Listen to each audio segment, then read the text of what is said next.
Bem-vindos de volta, pessoal, ao Neutrality Studies. Hoje a gente recebe de novo o único e inconfundível Larry Johnson. Larry, seja bem-vindo de volta.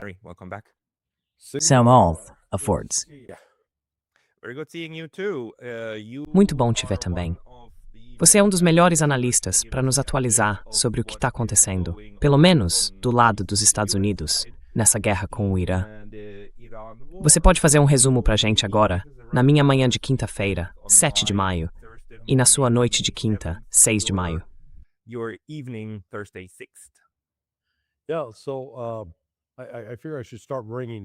Pois é, eu acho que devia começar a trazer uns adereços para essas entrevistas. Tipo, usar um colar cervical, sabe? Igual as pessoas que sofreram um acidente e machucaram o pescoço e ficam andando por aí. É mais ou menos o que a gente precisa depois de assistir às reviravoltas das políticas do Trump. Um minuto é o Projeto Liberdade, no outro, não, isso está em pausa. Um minuto é estamos avançando. No seguinte, vamos bombardear. O mercado tem tentado vender a ideia de que há progresso nas negociações e ainda mantém alguma esperança de que elas levem a um fim permanente da guerra. Eu não vejo isso. Os obstáculos, ou melhor, as exigências do Irã, são totalmente incompatíveis com o que Donald Trump e a equipe dele estão dispostos a aceitar. A equipe do Trump quer aliviar as sanções aos poucos, não liberar tudo de uma vez. Já os iranianos querem o alívio imediato. E, sinceramente, não culpo eles por isso.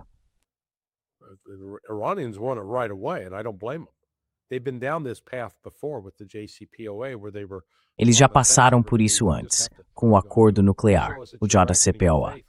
Na época, prometeram que as sanções seriam suspensas. Bastava mostrar que estavam agindo de boa fé. E eles agiram de boa fé. Fizeram tudo o que foi pedido.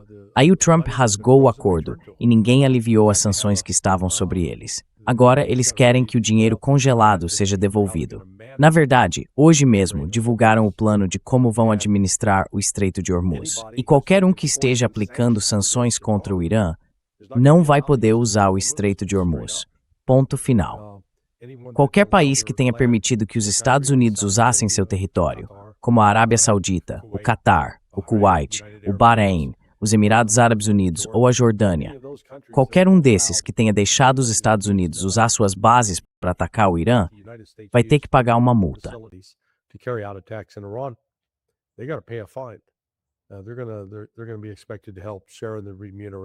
Eles vão ter que ajudar a dividir a remuneração.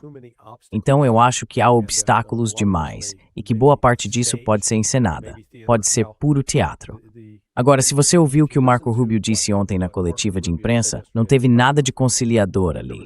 Foi tudo sobre por que o Irã seria um bando de caras maus, que são perversos, fanáticos, extremistas, religiosos e por aí vai. Mas é como se os Estados Unidos precisassem se olhar no espelho, porque muita coisa que a gente acusa os iranianos de fazer, na verdade nós também fazemos. E ao que parece, os chineses disseram para o Trump que se ele lançar outro ataque contra o Irã, pode esquecer de ir para lá. O Xi Jinping não vai ter tempo para ele.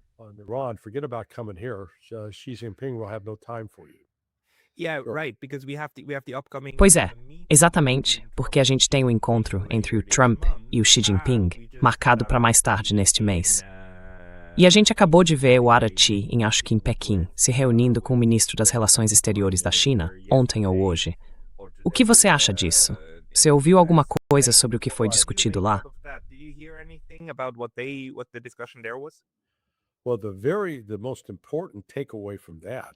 Olha, o ponto mais importante disso tudo é que eles falaram sobre segurança regional, arquitetura de segurança regional. Essas foram as palavras usadas pelos chineses. Ora, onde mais a gente já ouviu isso, Pascal? Do Putin. As palavras exatas do Putin. Então, o que isso significa é que China e Rússia estão na mesma sintonia, não estão agindo de forma independente. É um esforço coordenado, e eles estão levando essa mesma mensagem para os sauditas, para os cataris, para os emirates, para os bahreinitas e para os kuwaitianos. Porque eu acho que eles estão avançando com um plano que não vai incluir os Estados Unidos. Na verdade, o que se diz é que quando esse projeto Liberdade foi anunciado, isso aconteceu sem consultar os sauditas, sem nem avisar os sauditas antes.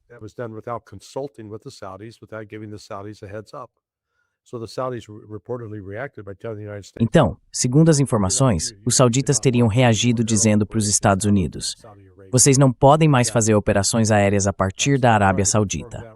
Acabou. Eu estou tentando confirmar isso agora. Mas se for verdade, quer dizer, saiu na imprensa, eu quero checar com minhas fontes militares para ver se de fato aconteceu ou se é só mais uma história distorcida. Eu acho que a China e a Rússia estão tentando criar uma situação em que elas passem a ser as forças dominantes ali no Golfo Pérsico. E tem outra coisa que, na minha opinião, incomoda bastante os sauditas, os cataris e também o Bahrein e o Kuwait. Eles foram prometidos proteção pelos Estados Unidos. A gente está com vocês. Olha aqui nossos grandes sistemas de defesa aérea. Vejam como funcionam. E não funcionaram. E agora, eles estão mostrando exatamente isso, que são só brinquedos. E brinquedos caros também, não vamos esquecer disso. Custam uma fortuna. Então, o que ficou exposto é que o sistema de defesa aérea dos Estados Unidos realmente não funcionou. E as bases americanas foram amplamente atingidas e sofreram danos significativos. Então não seria nada estranho se esses árabes do Golfo começassem a olhar em volta e pensar: como assim? A gente tem basicamente pago bilhões de dólares para os americanos. A gente comprou proteção. E o que eles nos deram? Acabamos levando a pior aqui.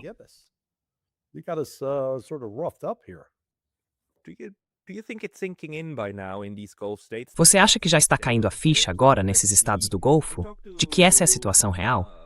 Porque eu conversei com o Mohamed Marandi na semana passada e ele me disse o seguinte: olha, Pascal, se os países árabes hoje simplesmente declarassem neutralidade e dissessem algo como: chega de sobrevoos dos Estados Unidos, chega de bases, chega de atracar nos nossos portos, chega de usar qualquer uma das nossas capacidades para conduzir qualquer tipo de guerra contra o Irã, então a guerra acabaria com esse simples anúncio. Porque os Estados Unidos não conseguiriam fazer isso sem eles. E pelo que parece agora, essa é a realidade física que vai se manter ali no Golfo. Então, você acha que eles já perceberam isso? Ou ainda vai levar um tempo até mesmo para os Emirados Árabes e o Catar entenderem?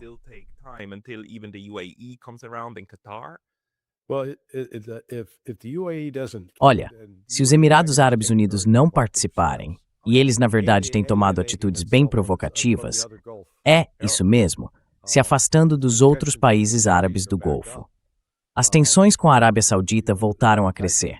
Na verdade, há poucos meses, muita gente achava que eles estavam perto de entrar em guerra um com o outro. Mas o que o Irã quer é uma garantia de segurança de que não vai ser atacado de novo. Então, como isso se traduz em ação prática? Bom, uma das formas é proibir a presença de bases militares dos Estados Unidos em qualquer um desses países que fazem fronteira com o Irã. Porque se o exército americano não estiver lá, vai ser bem mais difícil lançar ataques.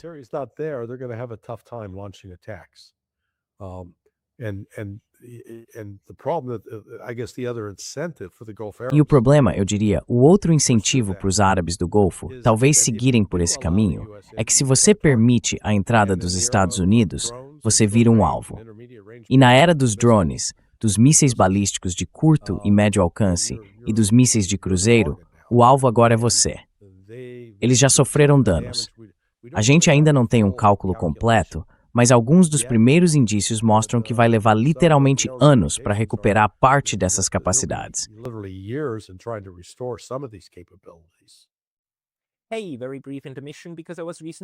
Oi, uma pausa bem rápida, porque eu fui banido do YouTube recentemente. E embora eu já tenha voltado, isso pode acontecer de novo a qualquer momento. Então, por favor, pense em se inscrever não só aqui, mas também na minha lista de e-mails no Substack. É pascalotas.substack.com. O link vai estar na descrição aqui embaixo. E agora, de volta ao vídeo. E sobre os Estados Unidos? Sabe, uma amiga minha aqui no Japão, ela é analista, me perguntou: então, a guerra acabou agora? Porque o Trump anunciou que acabou, certo? Mas o bloqueio ainda continua. Então, para mim, parece que os Estados Unidos realmente não estão dispostos, nesse momento, a voltar para a fase cinética. Eles não querem mais atirar. Provavelmente porque ficaram sem mísseis, porque já não tem muita coisa para atirar. Mas parece que a estratégia não é encerrar o conflito. A estratégia é mudar a forma de causar dano ao Irã. É mais ou menos isso. No, let me get it. This is a layered answer. Sorry to be. Deixa eu explicar. Essa é uma resposta com várias camadas. Desculpa se eu parecer um pouco hesitante. Primeiro ponto. A CIA ou essa Fundação para a Defesa das Democracias passaram informações falsas para o governo Trump. E a natureza dessas informações tem dois objetivos. O primeiro é convencer o governo de que a liderança iraniana está se desintegrando, que não tem ninguém no comando, que eles estão brigando entre si. E eles acreditaram nisso. Você acredita que a Casa Branca realmente acredita nessa informação falsa? Acredita nisso completamente. E junto com essa ideia, vem a noção de que a economia está por um fio, que os soldados não estão recebendo, que a insatisfação que está ali, debaixo da superfície, está só esperando para explodir. Então, mais um golpe. E pronto. Voltamos àquilo que disseram na primeira semana. A gente corta a cabeça, eles não duram 3 dias, 4 no máximo. E estão ouvindo isso de novo. Você vê o Scott Bassett repetindo, o Marco Rubio repetindo, o Donald Trump repetindo. Então, para mim, não importa que tipo de negociação esteja acontecendo, enquanto essa crença sobre a situação continuar. Agora, o que eles não entendem, e eu percebi isso faz mais ou menos uma semana, é que neste momento, a liderança iraniana provavelmente está mais unida do que em qualquer outro momento dos 46 anos de história da República Islâmica.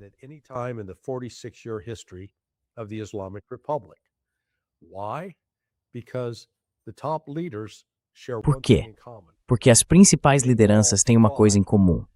Todas elas lutaram na guerra de 1980 a 88, aquela que o Iraque impôs ao Irã.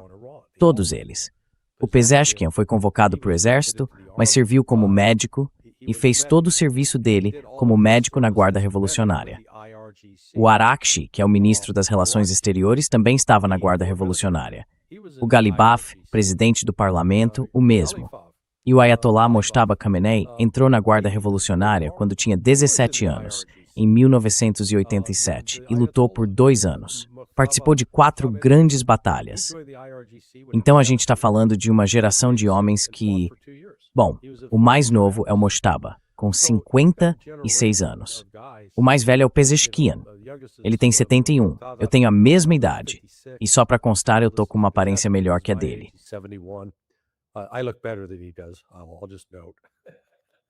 Tô mais bem conservado.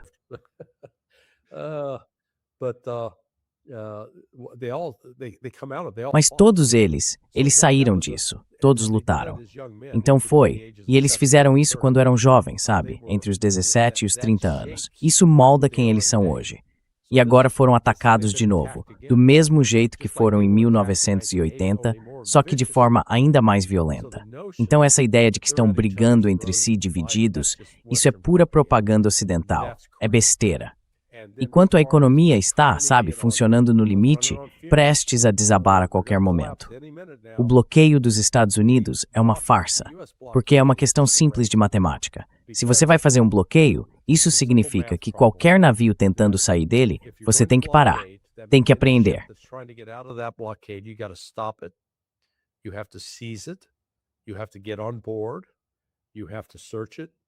Você precisa embarcar. Precisa fazer a busca e depois assumir o controle e colocar uma equipe de apreensão a bordo. Desde o dia 15 de abril, pelo menos 150 navios saíram do Irã. 150. E a gente só tem relatos de que os Estados Unidos realmente embarcaram em 2. Agora, se eles tivessem embarcado em todos os 150, isso significaria que a cada embarque, o destroyer ou o cruzador que acompanha teria que seguir junto com o navio, seja um petroleiro ou um cargueiro. Mas a gente não tem 150 navios lá. Acho que temos 18, certo? E cada um dos 3 porta-aviões tem um grupo de 4 destroyers. Então 12 desses navios estão lá só para proteger os porta-aviões.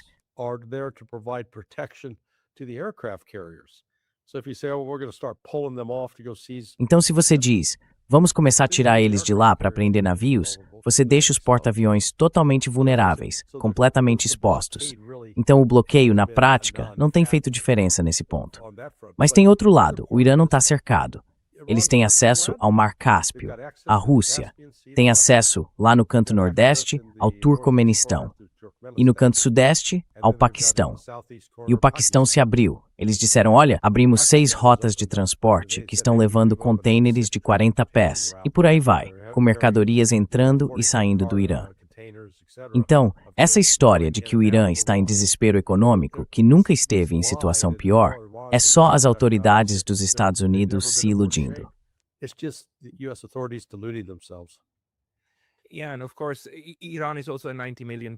E claro, o Irã também tem uma população de cerca de 90 milhões de pessoas, o que significa um mercado interno considerável, além do acesso a muitos recursos naturais, principalmente energia, claro, o petróleo. E os Estados Unidos tentaram destruir boa parte da capacidade de produção de petróleo. Mas o Irã deixou bem claro, se vocês fizerem isso, a gente destrói a de vocês. Ponto final. Então essa ofensiva acabou sendo encerrada. E eu imagino que agora eles estejam trabalhando para consertar tudo isso.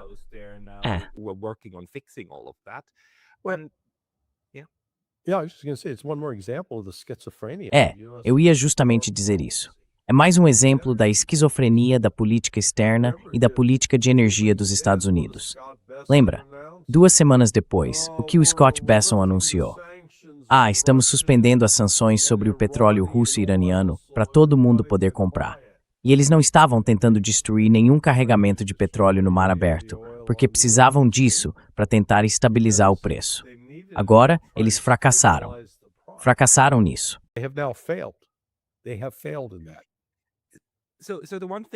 Então, uma coisa que a gente pode afirmar com certeza é o seguinte. Quando Donald Trump disse, não tem problema se o preço do petróleo subir um pouquinho, esse é o preço a pagar, a gente sabe que isso, na verdade, não é verdade. Eles precisam se importar sim. Washington realmente precisa se importar, e muito, com o preço do petróleo.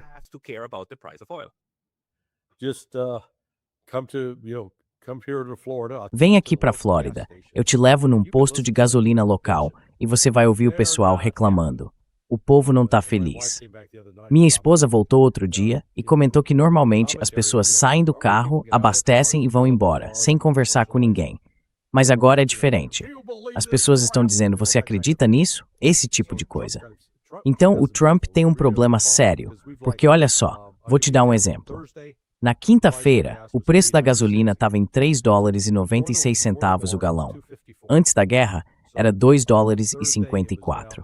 Na quinta, o preço tinha caído um pouco, ali pela quinta, sexta, sétima semana, porque eles usaram a reserva estratégica de petróleo.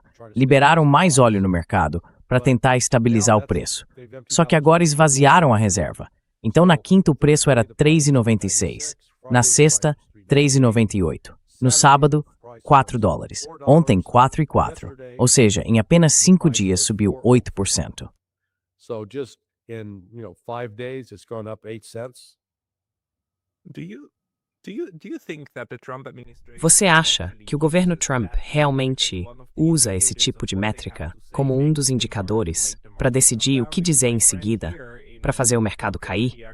Porque uma amiga minha aqui em Tóquio comentou que, pelo que ouviram ontem, ela espera que hoje, quando o mercado abrir, já que ontem foi feriado aqui, a reação seja bem positiva. E por isso o preço do petróleo deve cair. Você acha que eles realmente tentam acompanhar o que está acontecendo nos Estados Unidos, o Trump?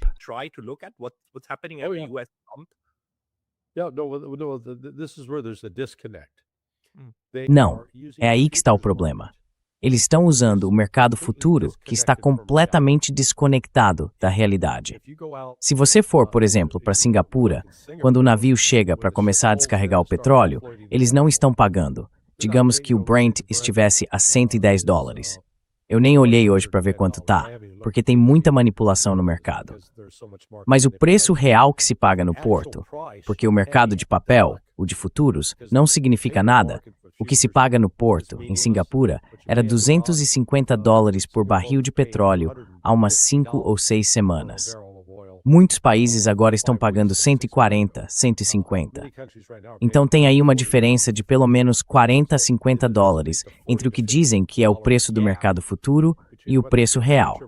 E olha, essa diferença está sendo muito bem explorada por alguns traders bem espertos.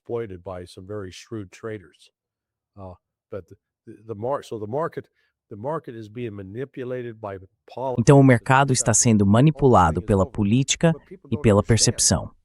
Tudo isso acabou. O que as pessoas não entendem é que 20% do fornecimento mundial de petróleo já não está mais no mercado. Agora, nos dias 28 de fevereiro, 1º e 2 de março, mesmo com o Estreito de Hormuz ameaçando 20% do fornecimento mundial de petróleo, esses 20% ainda estavam no mar, navegando rumo ao destino para entregar esse petróleo. Ou seja, ninguém estava realmente sendo privado ainda. Agora estão. Essa é a diferença. É agora que os efeitos econômicos negativos de tudo isso vão começar a aparecer de verdade. E sabe, é algo tão simples quanto as pessoas que aqui na Flórida, por exemplo, a gente tem sol o ano inteiro, a grama cresce o tempo todo, então você precisa de alguém para cuidar do gramado, para cortar a grama. Algumas pessoas fazem isso por conta própria.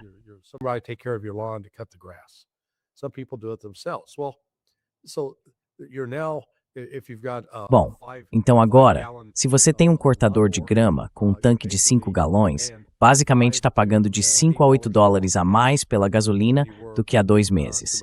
E com os carros, o preço também subiu. O diesel, então, está quase o dobro do valor.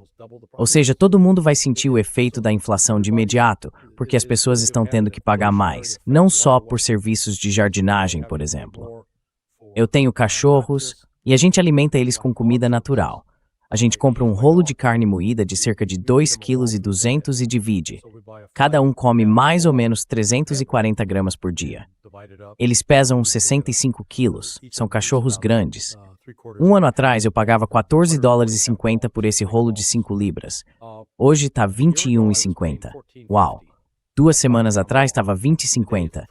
E há um mês e meio, 19,50. Então, o ritmo de aumento dos preços está realmente acelerando.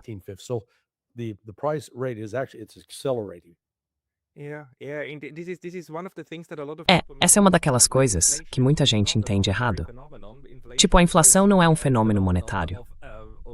A inflação é, na maior parte, um fenômeno ligado à economia real, como quando o preço do petróleo sobe e aí tudo sobe junto. É a mesma coisa aqui no Japão. Então, nesse sentido, sabe aquele ditado de que um líder está sempre a 3 refeições de ser derrubado? Pois é. Nesse caso, o Donald Trump está a 3 idas ao posto de gasolina de ter um problema sério nas mãos. E isso com certeza deve estar passando pela cabeça dele, ou pela cabeça do governo dele. Quero dizer, o Biden, por mais que a gente pense o que quiser sobre ele, pelo menos quando o assunto são os números da economia, ele não é nenhum idiota, né?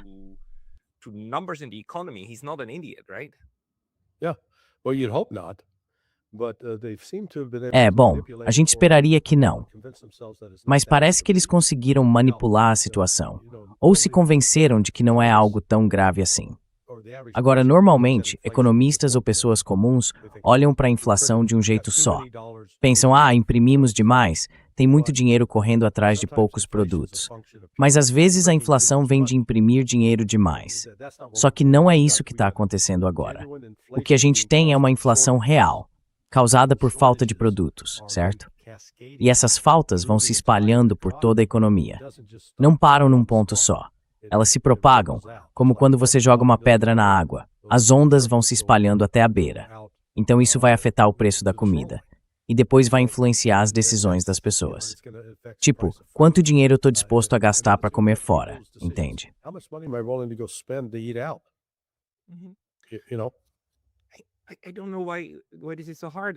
Eu não entendo por que isso é tão difícil. Quer dizer, se o preço da energia sobe, como é que você vai conseguir uma garrafa de água que foi engarrafada, sei lá, no centro dos Estados Unidos? Como é que a gente vai levar essa garrafa até a costa? Ou o contrário? Tudo acaba ficando mais caro, porque tudo precisa ser transportado. E para transportar, você precisa de energia. Ponto. And most of that transport is done over with. E a maior parte desse transporte é feita com veículos a diesel. Agora, a China é um pouco imune a isso, porque uma grande parte dos caminhões deles é elétrica. Então, o preço da eletricidade não está subindo tão rápido. E isso pode, na verdade, acabar incentivando muita gente a mudar para veículos elétricos.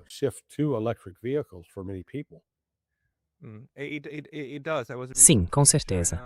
Eu estive recentemente na China, em Xangai, e a quantidade de veículos elétricos é impressionante. Não tem uma única moto com motor a combustão, nenhuma sequer em Xangai. Eles tinham todas as bicicletas elétricas, né? Bicicletas elétricas. E muitos carros elétricos também, claro, com duas placas diferentes, uma para elétrico e outra para motor a combustão. E a placa dos carros a combustão é bem mais cara. Muito interessante. Mas vamos voltar ao Irã. Quanto tempo você acha que vai levar para o governo americano realmente demitir quem passou esse tipo de informação para eles e começar a lidar com a realidade, em vez de lidar com aquela imagem completamente absurda? Porque os iranianos, até agora, deixaram tudo muito claro. Eles simplesmente seguem o rumo deles, continuam com as mesmas exigências e batem nelas o tempo todo. E tem uma estratégia muito clara, que é basicamente, não, a gente vai continuar no nosso caminho. O que me surpreendeu é que eles ainda estão dispostos a negociar, mas continuam firmes.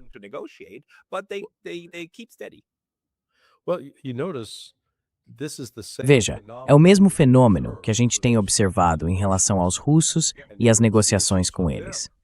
O Ocidente se recusa a ouvir o que os russos dizem e sempre inventa umas explicações estranhas, como se houvesse outra coisa acontecendo. E os russos têm repetido de forma consistente: essa é a nossa posição, assim como os iranianos também têm feito.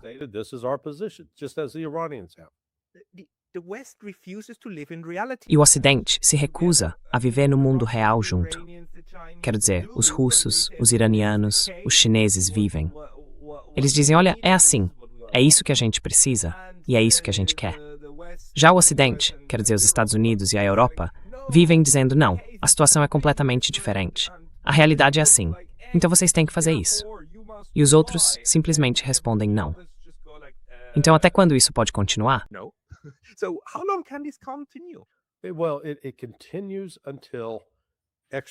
Bem, isso continua até que aconteçam eventos externos que obriguem os líderes a encarar a realidade. Então, no caso do Irã, eu acho que o ponto de virada vai ser o crescimento econômico. Ou melhor, uma crise econômica global que vai acabar forçando Trump a se libertar dessa, digamos, dependência patológica de Israel. Tem sido bem interessante nas últimas 24 horas com as notícias sobre a possibilidade de negociações entre os Estados Unidos e o Irã que acabaram vazando. Espera um pouco, acabei de receber uma informação que pode ser relevante aqui.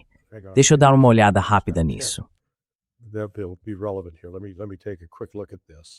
Por favor, por favor.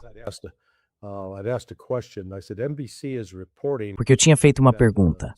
Eu disse, a NBC está dizendo que os sauditas se recusaram a deixar os Estados Unidos usarem qualquer uma das bases aéreas deles agora. Eles estão irritados com o Trump por ter anunciado o Projeto Liberdade sem consultar eles antes.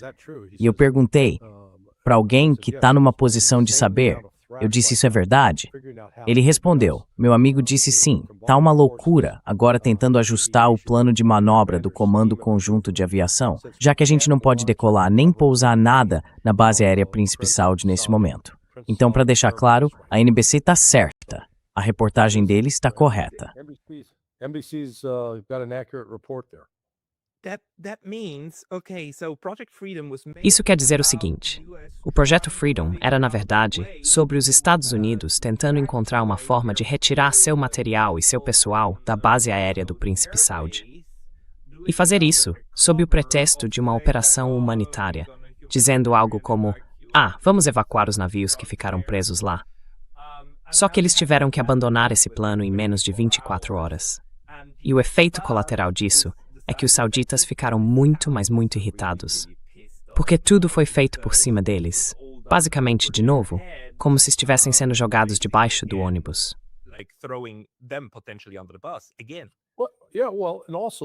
Pois é.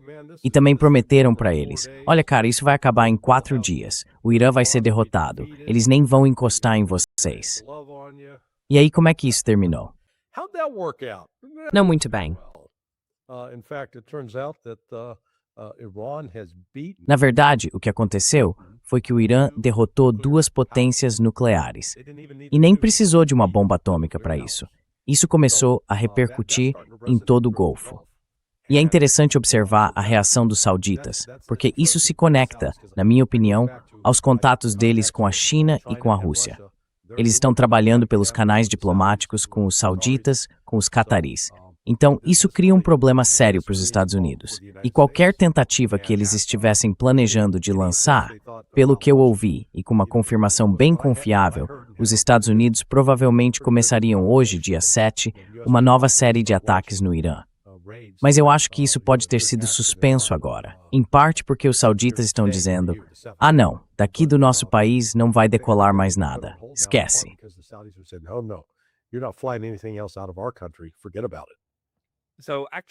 Na verdade, isso não está acontecendo. A Arábia Saudita já confirmou e disse: Estados Unidos, vocês não vão mais usar o nosso território.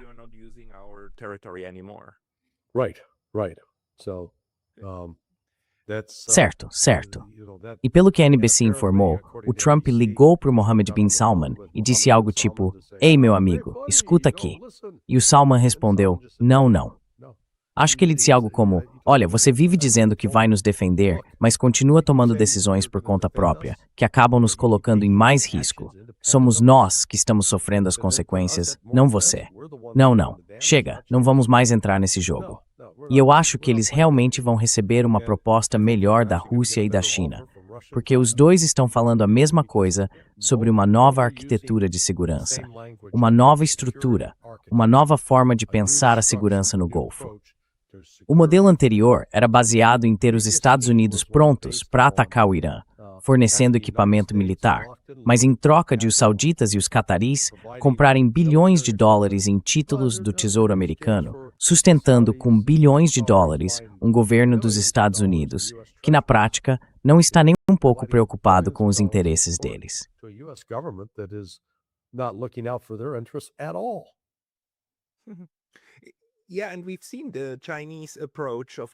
E a gente viu a tentativa da China de intermediar uma reaproximação entre a Arábia Saudita e o Irã.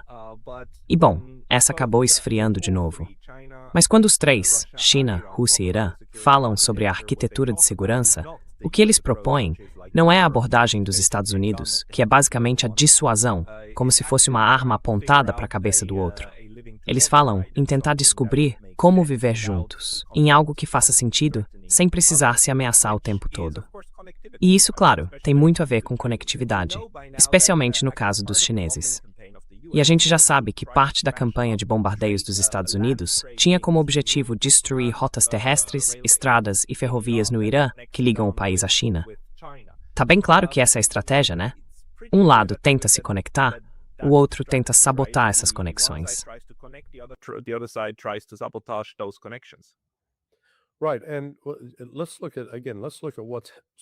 Certo. E vamos olhar de novo para o que aconteceu na última semana. A Rússia anunciou que daqui para frente, se você quiser comprar o petróleo deles, vai ter que pagar em yuan. Ou seja, eles querem ser pagos na moeda chinesa. A China, 2 dias atrás, avisou às suas refinarias e bancos que vinham sendo ameaçados com sanções se comprassem petróleo do Irã ou da Rússia que ignorassem as sanções americanas. Disseram algo como: esqueçam essas sanções, a gente não vai aplicar nada disso, e se forem atrás de vocês, nós damos cobertura. Então a linguagem usada foi de desafio, algo bem fora do comum. Os chineses normalmente são extremamente educados, até demais. Foi uma fala nada diplomática.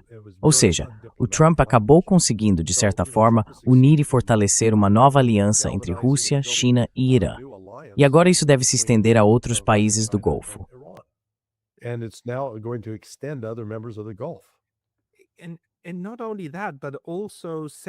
E não só isso, mas também foi colocado em andamento o que era necessário para preparar uma infraestrutura separada. Qual é a sua opinião sobre a questão do seguro?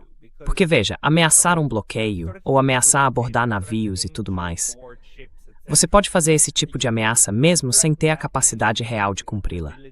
E no mundo de antes, uns 5 anos atrás, quando se fazia esse tipo de ameaça a navios, digamos, petroleiros russos e por aí vai, o que acontecia era que todas as seguradoras e resseguradoras, a maioria delas em Londres, decidiam não segurar esses navios.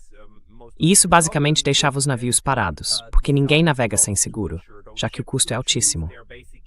Agora, nesse meio tempo, nos últimos 5 anos, surgiu toda uma economia diferente. Seguradoras russas e outras mais. E pelo que parece, até durante a guerra do Irã, os navios nunca deixaram de passar pelo estreito. Sempre havia embarcações que tinham seguro e conseguiam seguir viagem. Então isso quer dizer que esse seguro deve vir de fora do Ocidente, não é? Well, let me ask you a question. Bom, deixa eu te fazer uma pergunta. Vamos fazer um teste aqui. Eu adoro aplicar um teste no professor. Em 2000, qual país do mundo tinha mais bancos entre os 10 maiores? In 2000. Meu instinto me diz que eu gostaria de dizer Suíça, mas provavelmente foi Londres. Foi a City de Londres. Japan. Japan had 5. Em 2000, o Japão tinha 5 dos 10 maiores bancos do mundo. O número 1 na época era o Deutsche Bank. Depois vinha o Banco de Paris, acho que era o BNC, BNP, algo assim. Paribas. Isso, Paribas. Aí o Japão ocupava as posições 3 e 4. E também as posições 5, 8 e 9. Acho que o HSBC estava na lista, o JP Morgan também, e por aí vai. Isso era em 2000. Hoje, em 2025, os 10 maiores são outros. A China ocupa as 4 primeiras posições. A China nem aparecia na lista há 25 anos. Depois vem os Estados Unidos com o Bank of America e o JP Morgan Chase. You got Bank of America and JP Morgan Chase. Then you've got HSBC. Então você tem o HSBC no Reino Unido, o banco francês, e acho que tem um banco suíço. Repare na Alemanha. E tem também um banco japonês, o Mitsubishi. Ou seja, o Japão passou de ter 5 dos maiores bancos do mundo há uns 25 anos para praticamente desaparecer. Já a China saiu do nada e agora tem os 4 maiores bancos do mundo. Isso por si só mostra a mudança no poder econômico. Não é a City de Londres. Essa fixação com a City de Londres, por parte de alguns, é pura tolice, porque não é o banco dos Rothschild que está comandando o que é chinês. It's not the Rothschilds Bank that's running the Chinese banks. E olha, uma coisa interessante que eu também soube por essa amiga é que os bancos japoneses estão bem preocupados, porque eles estão totalmente conectados ao sistema ocidental. E mesmo que quisessem se conectar ao sistema chinês, não conseguiriam. O mercado chinês é totalmente separado. Já os russos são compatíveis, ela disse. Então, se as sanções fossem suspensas, daria para retomar os negócios com os russos. Mas com os chineses não dá. Não dá, porque os sistemas são mantidos totalmente separados. Não só as regras, mas os próprios sistemas. Então, quer dizer, isso mostra pra gente que as sanções vão ser cada vez menos eficazes e até os bloqueios vão perder força, a não ser que você esteja, infelizmente, em Havana, onde, digamos, está basicamente sob o abraço físico, dos Estados Unidos. Fora isso, agora existe uma infraestrutura separada para operar. Yeah, it is. É isso mesmo. O que a gente está vendo é uma reestruturação do sistema financeiro internacional, que acaba se traduzindo numa reestruturação do sistema político. Ou seja, as duas coisas estão totalmente ligadas. Por isso eu usei a analogia do que estamos presenciando, que começou no dia 28 de fevereiro, com o fechamento do Estreito de Hormuz. Isso, na prática, cortou cerca de 20% do fornecimento mundial de petróleo, 25% do gás natural liquefeito e 35% da ureia usada em fertilizantes. Eu não sei a porcentagem exata de hélio e de ácido sulfúrico, mas é significativa. Quando essas faltas começam a aparecer, é como num tsunami. Quando o tsunami começa, toda a água recua em direção ao oceano. A água não se importa. E se você está ali sentado na praia, pensa, que interessante, olha só que legal.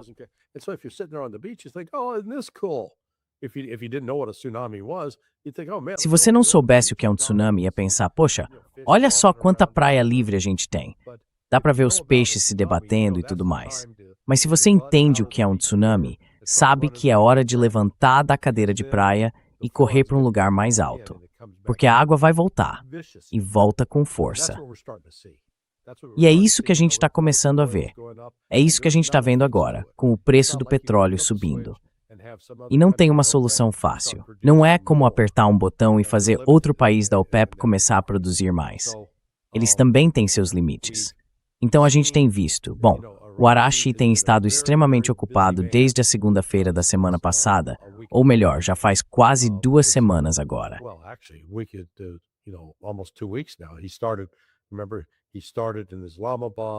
Ele começou, lembra? Começou em Islamabad, foi para Mascate, em Oman, depois voltou para Islamabad. Aí na segunda-feira da semana passada, foi para São Petersburgo com o Putin. No dia seguinte já estava de volta no Irã.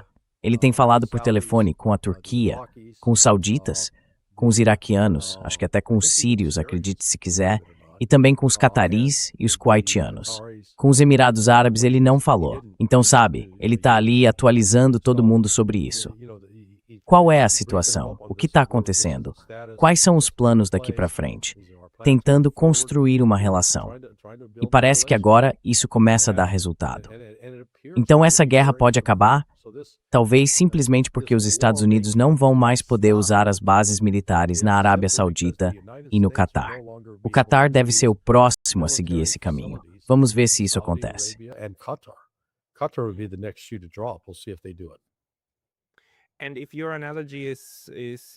E se a sua analogia estiver certa, então não estamos muito longe do momento em que os Estados Unidos vão, de fato, começar a pedir para o Irã e para outros países exportarem mais petróleo, por favor, porque é preciso estabilizar o preço global do petróleo. Outra coisa que os Estados Unidos poderiam fazer seria começar a restringir as próprias exportações de petróleo e de gás natural liquefeito para a Europa. Isso é algo que poderia acontecer?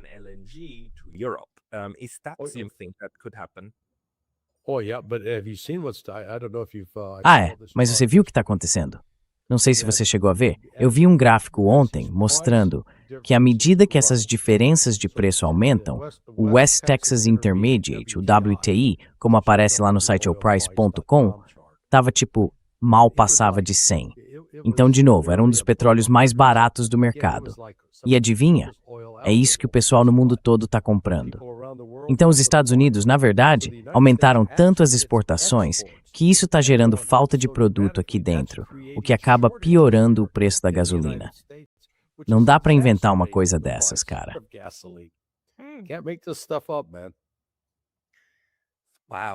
Nossa, é como não só atirar no próprio pé, mas atirar nos dois e ainda tentar cortar fora.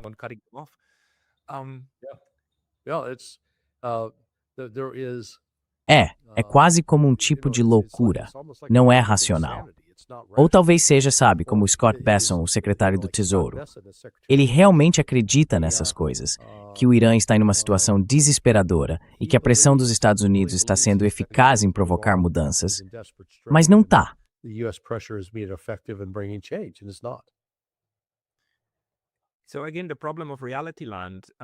Então, de novo, o problema é o mundo real. E claro, os mercados, por exemplo, ficam ali no meio do caminho, né? O mundo real sempre acaba alcançando, mas dá para viver um tempo numa fantasia. O preço acompanha essa fantasia, até que o mundo real chega. Então, o que isso significa para a gente, em termos de desenvolvimento? Porque me parece que o que você está dizendo é que os Estados Unidos vão perder a capacidade de aplicar sua estratégia militar em relação ao Irã. E agora as coisas estão meio que se acalmando naturalmente. Mas vai chegar um momento em que os Estados Unidos vão ser obrigados a sentar à mesa e fazer as concessões que o Irã quer. Principalmente, suspender as sanções. Suspender mesmo. É isso.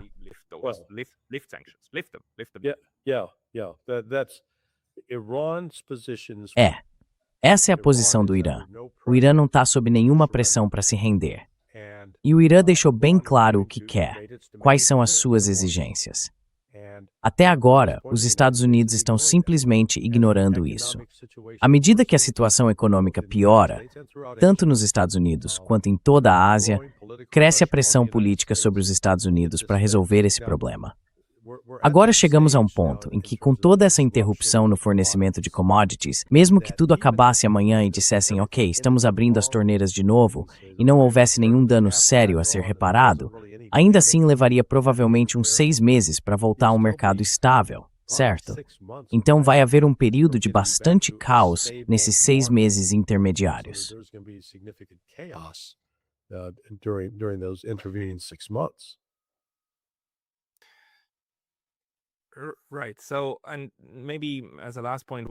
Certo. Então, talvez para encerrar, qual é a sua avaliação da situação em Israel? Porque, historicamente, esse é um dos maiores fatores que atrapalham qualquer tentativa de reduzir a violência. A gente vê como eles continuam as operações no Líbano. Vemos também como continuam as operações em Gaza. A grande mídia ainda diz que há um cessar-fogo. Mesmo quando morrem dezenas de pessoas por dia, ainda chamam de cessar-fogo frágil, o que obviamente não é. E sua avaliação da situação em Israel, Sui?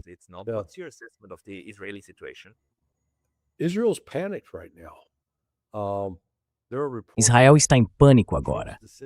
Há relatos de que as decisões do Trump, tanto em relação ao projeto Liberdade, quanto nas negociações usando os paquistaneses como intermediários com o Irã, não foram previamente coordenadas com Israel.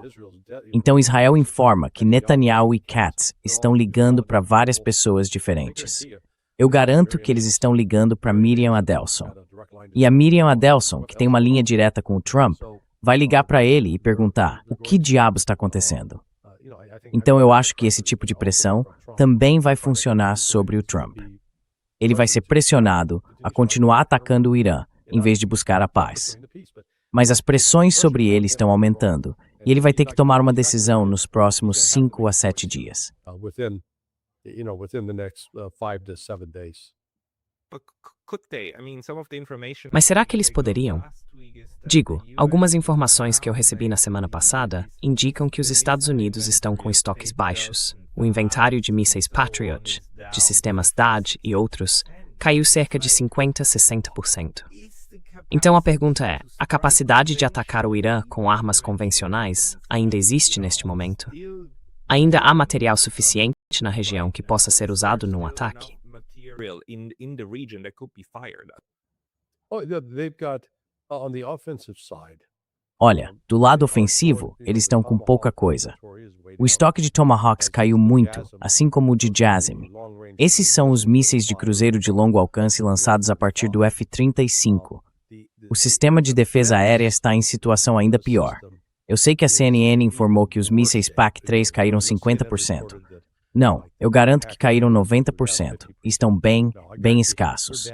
É a mesma coisa nesse caso, porque quando você lida com sistemas interceptadores que não tiveram uma produção significativa, bom, a produção total de PAC-3 até o fim de dezembro de 2025 era de 6.420. E quando você entende que 2 desses interceptores precisam ser disparados contra cada míssil inimigo, dá para perceber que, embora existam 6.420, na prática você só consegue atacar e neutralizar 2.310.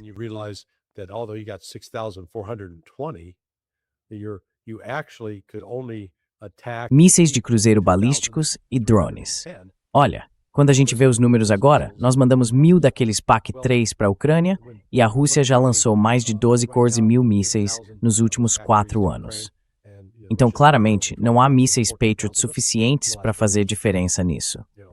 E mesmo que eles fossem bons, o que não são, eles não são eficazes contra mísseis balísticos. Talvez funcionem bem contra alguns sistemas subsônicos, mas Special Warsamuks, esquece. But particularly those that are supersonic, forget about it. Certo. Então isso não deixa muitas opções em aberto. E sim, Israel deve estar numa situação bem difícil. Mas talvez, para encerrar, você acha que o Irã vai continuar ligando a estratégia de negociação também ao Líbano e a Gaza? Ou isso é algo em que eles provavelmente estariam dispostos a ceder? No, I don't think they'll compromise on that. Not at all.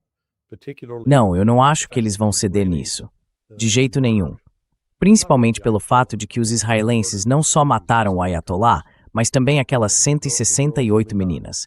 Isso mesmo, as meninas de Medan. Isso continua vivo na memória do povo iraniano. E é algo que eles não vão esquecer. Sabe, os americanos deveriam tentar entender isso. Agora estamos chegando ao 25º aniversário dos ataques de 11 de setembro, em setembro deste ano.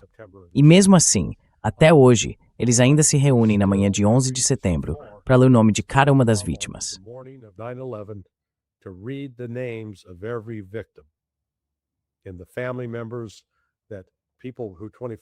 E os familiares, as pessoas que há 25 anos eram, crianças de 8 anos e perderam o pai, agora estão lá, com 33 anos. Então, é um pouco como, digamos assim, uma versão adaptada da Marcha dos Imortais. Os russos, ao lembrar os que morreram na Grande Guerra Patriótica, no dia 9 de maio, desfilam pelas ruas segurando as fotos dos avós, bisavós, bisavós mulheres, tios, tios-avós, todos que lutaram e morreram naquela guerra terrível. E é esse tipo de memória que está se manifestando no Irã. Isso deixou uma marca profunda que eles não vão perdoar, nem esquecer.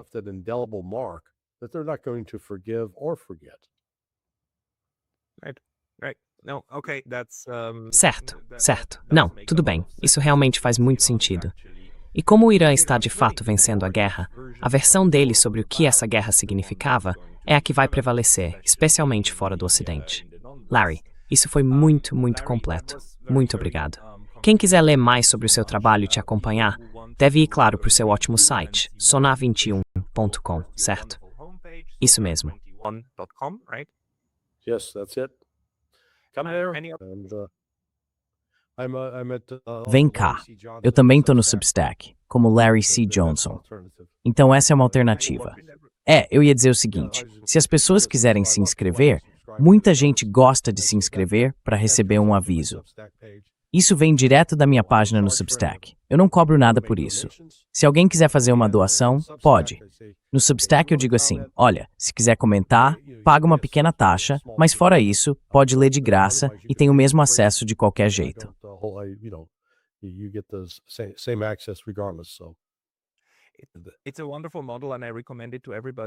É um modelo excelente e eu recomendo para todo mundo.